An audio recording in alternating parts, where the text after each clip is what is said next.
Shalom, Kahala, Yahweh, Ba'ashim Yahushai, Ba'ashim Rakakadash. Much honors and respects to the apostles and others, great millstone, and to all the brothers out there doing the work in sincerity and truth, rightfully dividing the word of truth. You do that through your precepts. I say Shalom. Back for another quick four-part lesson. I'm going to title it Regeneration, Reincarnation, all right, which is biblical, all right.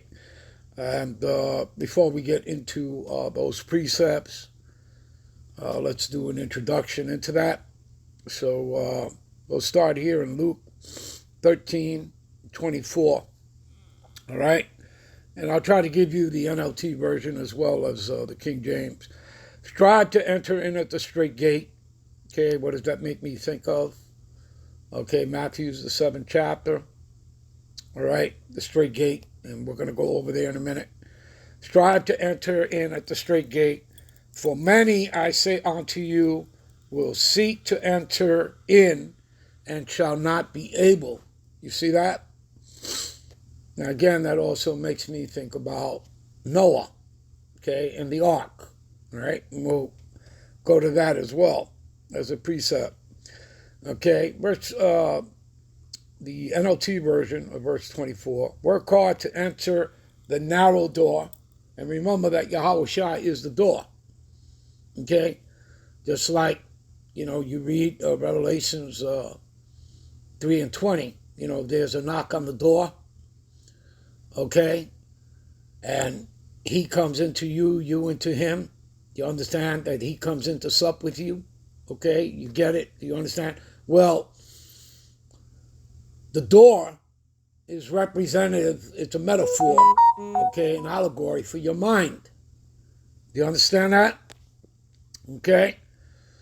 So again, work hard to enter into the narrow door, to enter into the narrow passage, okay, because that's what the straight gate is when you look that word up straight, it means a degree of difficulty, all right? That word straight, S-T-R-A-I-T, okay? S-T-R-A-I-T, that word straight means a degree of difficulty. It's a narrow path. In other words, you can't pass through there as a couple or as a group. Each individual has to pass through that passage. That's how narrow it is. Okay, you got like fire on one side, water on the other, and at the end of that passage is the kingdom. All right? So there's a degree of difficulty. You have to go through the affliction, the adversity. Okay, and be a good soldier, all right? Holding on to your faith, okay?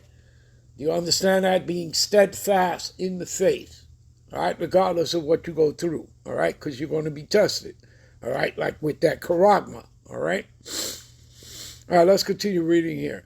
So, when once the master of the house is risen up and have shut to the door, ye begin to stand without and to knock at the door, saying, Lord, Lord, open unto us. And he shall answer and say unto you, I know you not whence ye are. So again, when the master of the house has locked the door, it will be too late. And you will stand outside knocking and pleading, Lord, open the door for us. But he will reply, I don't know you, all right, or where you come from. There you go. Okay, again, look.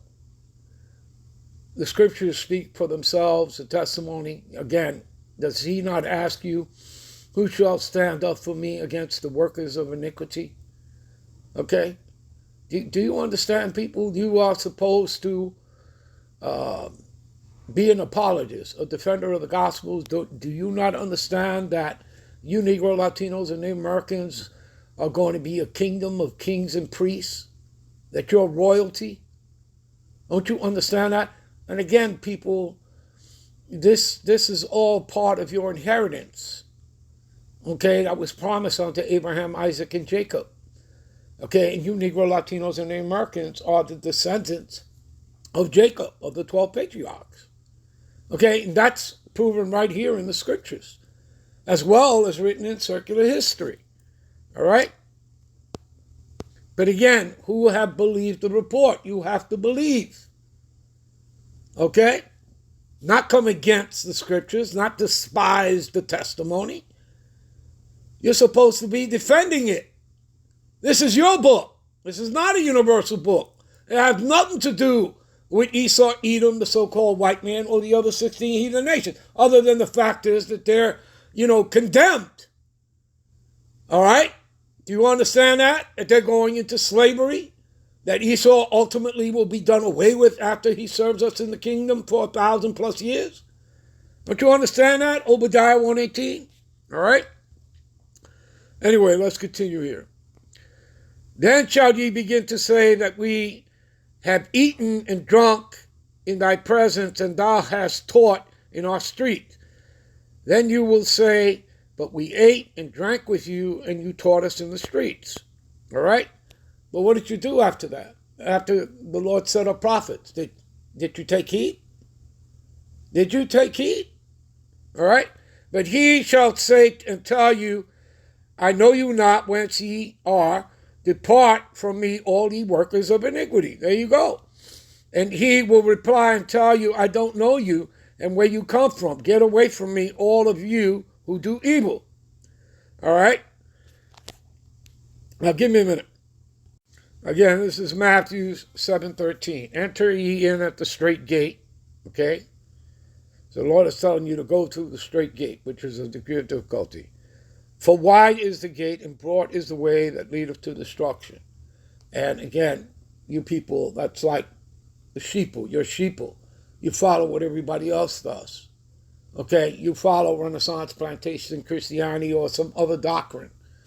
Okay? Whether it's Islam or whatever the case is. All right? And that's the wide and broad way which leadeth to destruction. Okay? Renaissance plantation Christianity is replacement theology, supersessionism. All right? So, and many there be that go in thereat, as you can see, right?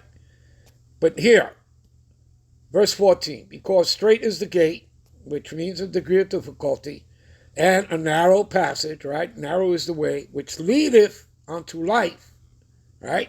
Immortality, the new body, and few there be that find it. Do you understand? Again, only a remnant will return back unto the Lord. Only a remnant. Okay, do you understand that? Now give me a minute. All right, what we'll do is we'll end this here and we'll be right back with parts 2, 3, and 4. Shalom.